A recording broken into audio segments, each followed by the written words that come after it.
বিশ্ব দর্পণে আপনাকে স্বাগত। দালাল স্ট্রিটে আজ এক নতুন সুর বাজছে। সেন্সেক্স আর নিফটি উড়ছে আকাশের দিকে, সেই সঙ্গে বিনিয়োগকারীদের মুখে হাসি।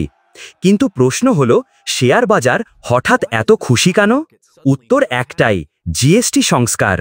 প্রথমে বোঝা দরকার জিএসটি আসলে কি। জিএসটি মানে পণ্য ও পরিষেবা কর। এটা কোনো আয়ের ওপর নয়, বরং ব্যয়ের ওপর কর। আপনি যখন মোবাইল রিচার্জ করেন, চুল কাটান, কাপড় কেনেন, এমনকি গাড়ি কেনেন, আপনার বিলের মধ্যে জিএসটি লুকিয়ে থাকে। মানে এই করটা আমাদের প্রতিদিনের জীবনকে সরাসরি ছুঁয়ে যায়। এখন পর্যন্ত জিএসটির 4টে আলাদা স্ল্যাব আছে: 5%, 12%, 18% এবং 28%। এতগুলো স্ল্যাব থাকায় সিস্টেমটা অনেক জটিল। ব্যবসায়ীদের মাথা ব্যথা, গ্রাহকদের বিভ্রান্তি। কিন্তু এখন সরকার পুরো কাঠামো পাল্টাতে চাইছে। পরিকল্পনা হলো মাত্র 2টি স্ল্যাবে নামিয়ে আনা হবে, শুধু 5% আর 18%। 12% আর 28% স্ল্যাব বাদ যাবে। তাতে কিভাবে দাম কমবে? যেসব পণ্যে এখন 12% কর বসছে, সেগুলো 5%-এ নামবে। এই তালিকায় আছে প্রক্রিয়াজাত খাবার, মাখন, পনিরের মতো দুগ্ধজাত দ্রব্য, মোবাইল ফোন, কম্পিউটার, মানে একেবারে দৈনন্দিন প্রয়োজনীয় জিনিস। অর্থাৎ আমাদের বাজারের ব্যাগ হালকা হবে, দাম হবে কম। এবার আসি 28% স্ল্যাবের কথায়। এটা বিলাসবহুল জিনিসের জন্য: বড় গাড়ি, এয়ার কন্ডিশনার, বড় টিভি। নতুন প্রস্তাব অনুযায়ী এই পণ্যের 90% নেমে আসবে 18% স্ল্যাবে, মানে সোজা 10% সাশ্রয়। এতে কার লাভ হবে? এই খবর বেরোতেই শেয়ার বাজার উত্তেজিত হয়ে উঠেছে। গাড়ি কোম্পানির শেয়ার উড়ছে, কারণ ছোট গাড়ির দাম কমতে পারে। কম দাম মানে বেশি বিক্রি।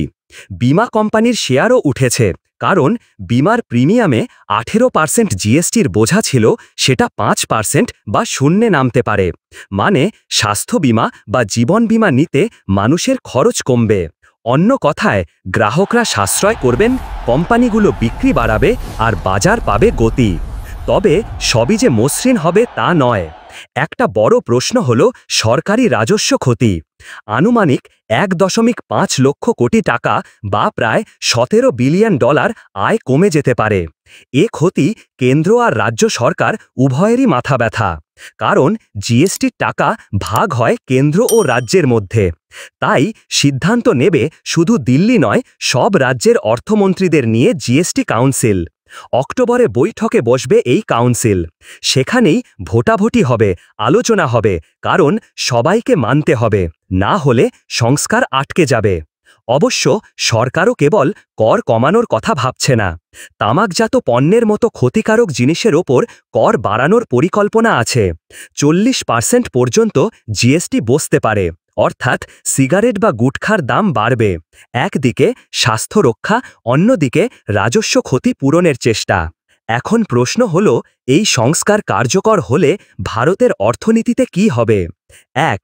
চাহিদা বাড়বে, কারণ কম দাম মানে বেশি কেনাকাটা। 2.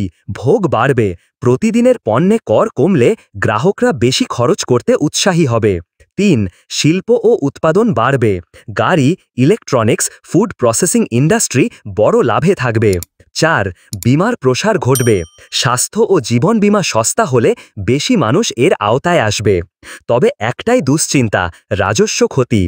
এই ঘাটতি মেটাতে সরকার যদি অন্য খাতে কর বাড়ায় বা ধার নেয়, তাহলে আবার অর্থনীতির ভারসাম্য নষ্ট হতে পারে। তাহলে ছবিটা কেমন দাঁড়ালো? গ্রাহকদের জন্য সুসংবাদ, পকেট হালকা হলেও এখন খরচটা কিছুটা কম হবে। শিল্পের জন্য আশীর্বাদ, বিক্রি বাড়বে। বাজারের জন্য উৎসব, শেয়ার উড়ছে।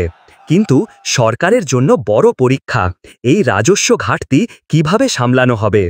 সব চোখ এখন জিএসটি কাউন্সিলের অক্টোবরের বৈঠকের দিকে।